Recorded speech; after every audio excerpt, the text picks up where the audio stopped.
Hello, everybody. Welcome to Three in the E, brought to you by Fine.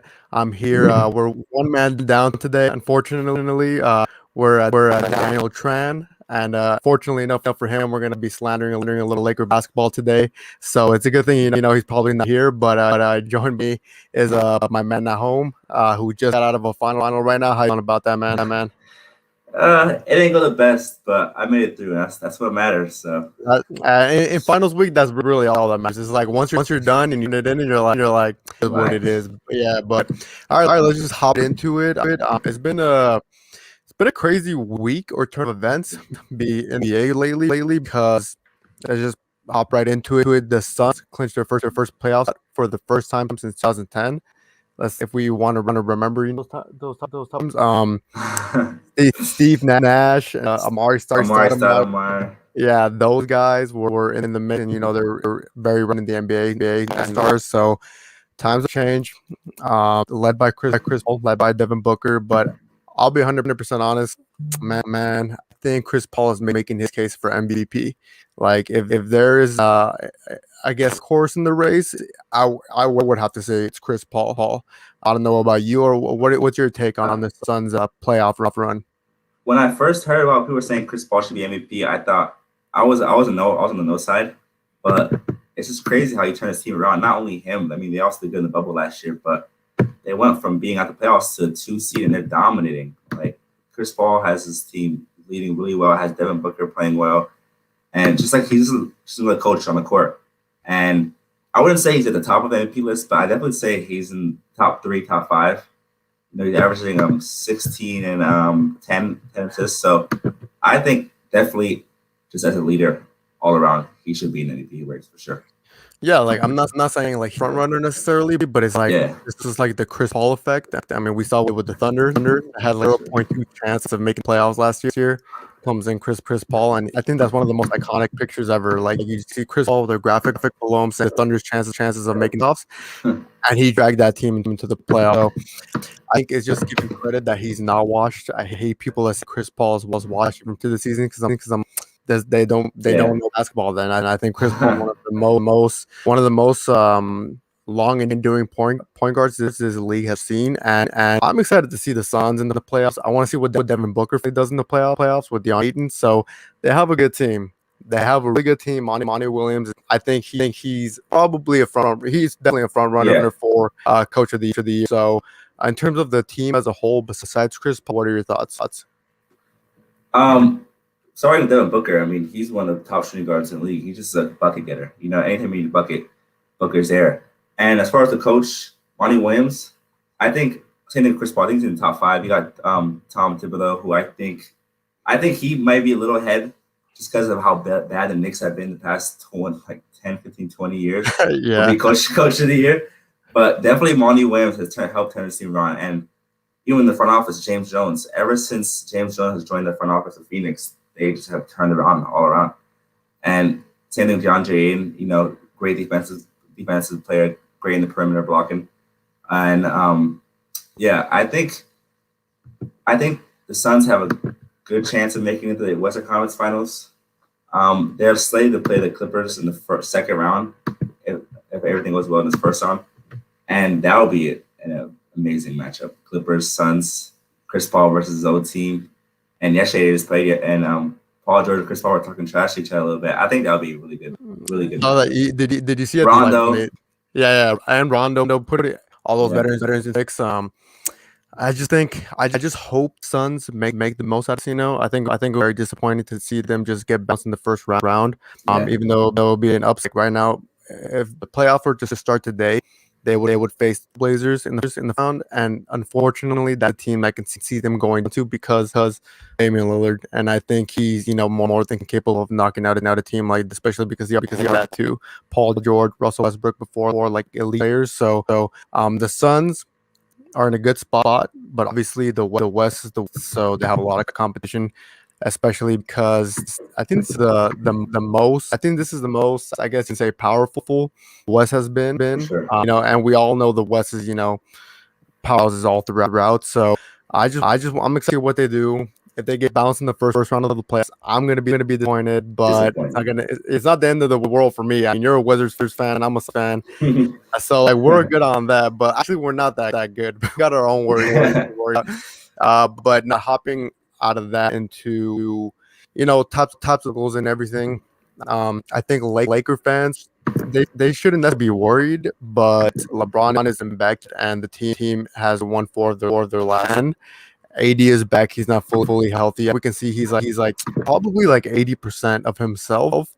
He's got dunked down by Roy Hara last night. And I think that's a staple of like he's still kind of struggling to get back into AD mode. But in terms of the Lakers, like, do you think they'll be fine once Bron comes back, or do you think it'll take them a while even in playoffs trying to get adjusted? I think they're close to hitting the panic button, but not yet. I think as long as LeBron comes within, like, there's 10 regular season games left, if he comes back within about next week and a half before the regular season ends, and so he can get a couple reps of Andre Drummond, Wesley Matthews, like players he hasn't played with much. But I think in general, as long as the Lakers stay within that 4 to 5 seed and don't fall into the play-in tournament, I think they'll be pretty good. Right now they're a 5 seed, so they'll play the Nuggets first round, and that's a tough matchup. Obviously, it's a rematch though. It's a conference finals last year, but I think they should be straight. Like LeBron, AD. As long as LeBron, I don't really doubt LeBron anymore. Ever since LeBron continues to prove me wrong every year, so yeah. As long as LeBron comes back, I won't doubt LeBron. Like right now when you said there's a chance they might slip into the play-in tournament, I was like, no, I don't think so, statistically speaking. But I just saw the standings, and they're 2 games away from the playoff seeding. So everybody doesn't know how that works. Playoff the tournament is 7 through 10. There's this tournament there trying to see who from that 7 and 8 going into the playoffs. The Lakers, yeah, they're two games from that. The first play-in tournament team is the Trailblazers in the 7th seed, and they're 34-28. Right now, the Lakers are 30-26. So I think that would be worrisome. That would definitely be scary territory, especially for the defending champs. I don't think that's a place that I want to be in, even though they beat all those teams. Like I said, that's a place I want to be. I don't think they want to see the Jazz or the Suns or the Clippers in the first round. So let's see what happens. Hopefully, like you guys can tell, I'm not a fan with all the Boston things on me right now, but I think we all know that it's so good to the league to see their super healthy. I want to see AD health personally, because we like it's not fun. Like, it's not fun as a fan. Players, even just the NBA, having their best players sit out, struggled injuries. So, in terms of AD, do you think he's a lackluster season, but do you think he's gonna have that same play run he had last the bubble? I think with the experience of last year playing in the bubble and kind of like the NBA Finals hangover, with the small gap between the NBA Finals and the start of the season, I think that hurt the Lakers a lot. See, you can see the same thing with Miami. Even Miami isn't playing the same this year. So I think that's a big thing with the Lakers. Just players kind of be on cruise control until the finals, not until the finals, to the playoffs. And once the playoffs start, I think LeBron and AD can just flip the switch and LeBron can activate takeover mode, just like he did with Cleveland every year, just like he did with Miami. I think LeBron and AD can do it. And with AD, as long as I don't think he's going to be as good as he was in the bubble, just because he's still rusty. But as long as AD can provide 20 and 10, which is still a lot to ask for, but as long as he can get 20 and 10 and hit those shots, open mid-range shots LeBron gets them, I think Lakers should be good. I mean, let's think about it for a bit. We got like another minute on this topic. They have Andre Drummond. I think Ben McLemore was huge pickup for the Lakers. He's been balling for them, and just like they have a lot of assets. Marcus Gasol kind of falling out of the rotation, which is just kind of see. But the Lakers got to do what the Lakers got to do. Andre Drummond did 27-point games, so that's exclusive of like what he's capable to do, like down.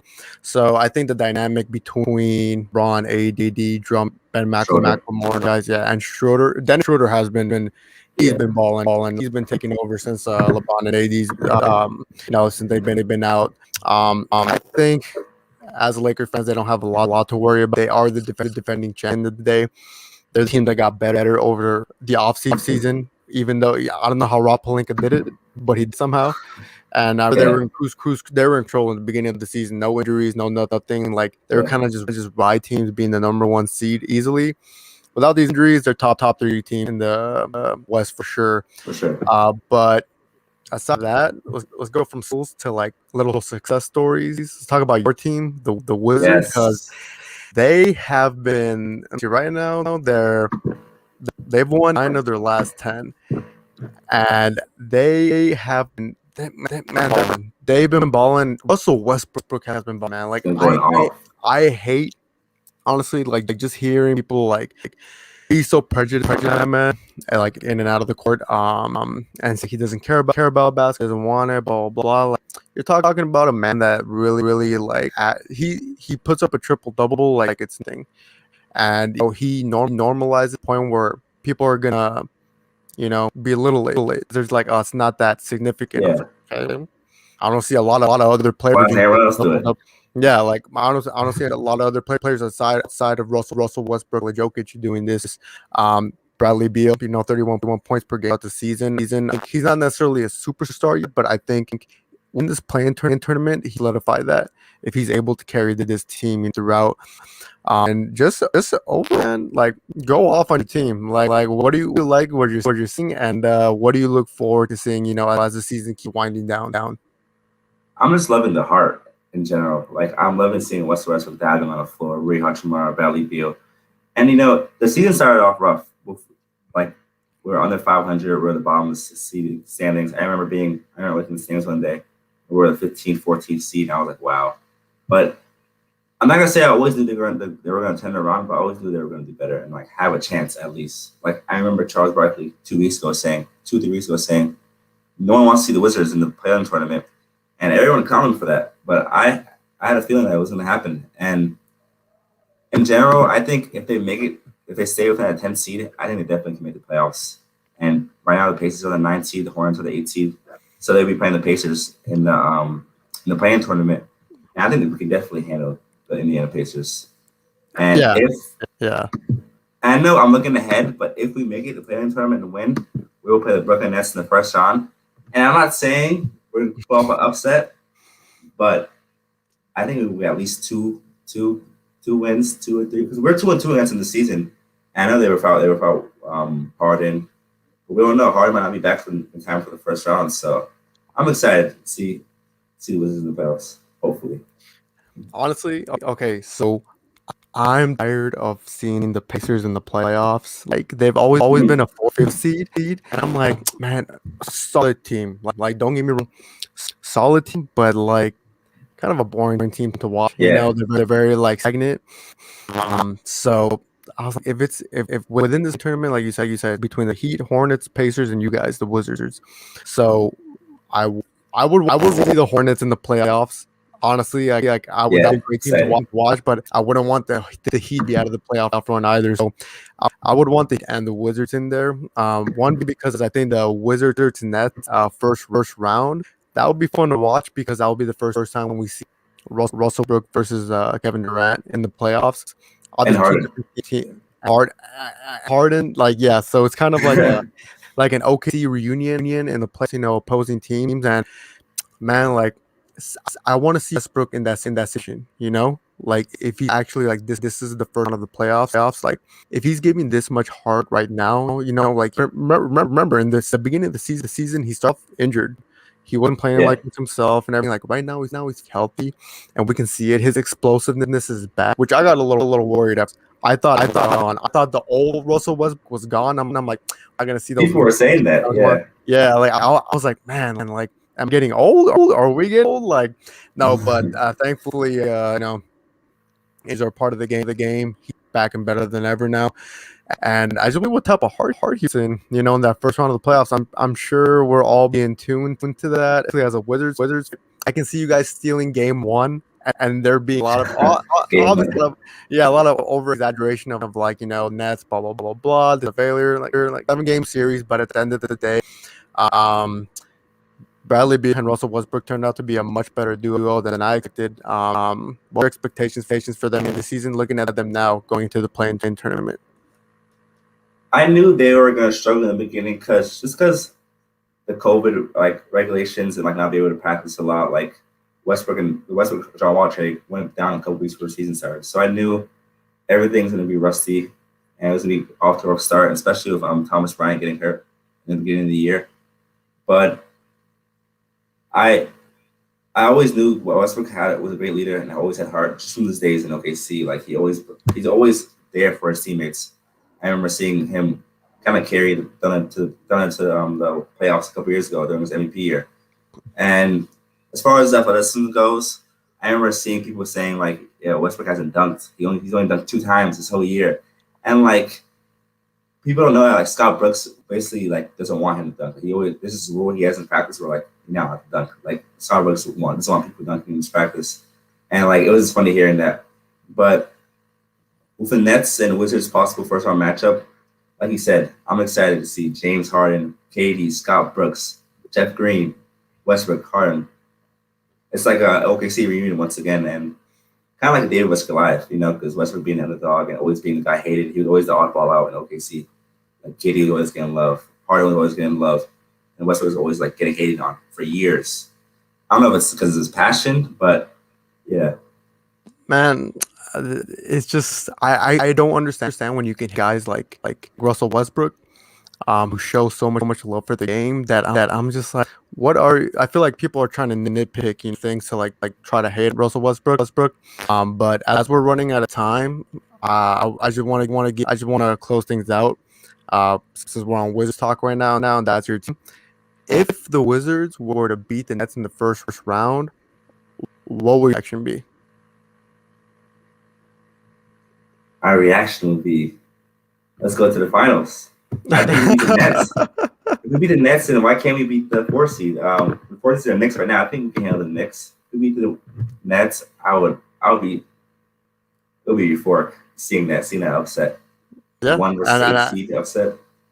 Yeah, and you know what? It's happened before.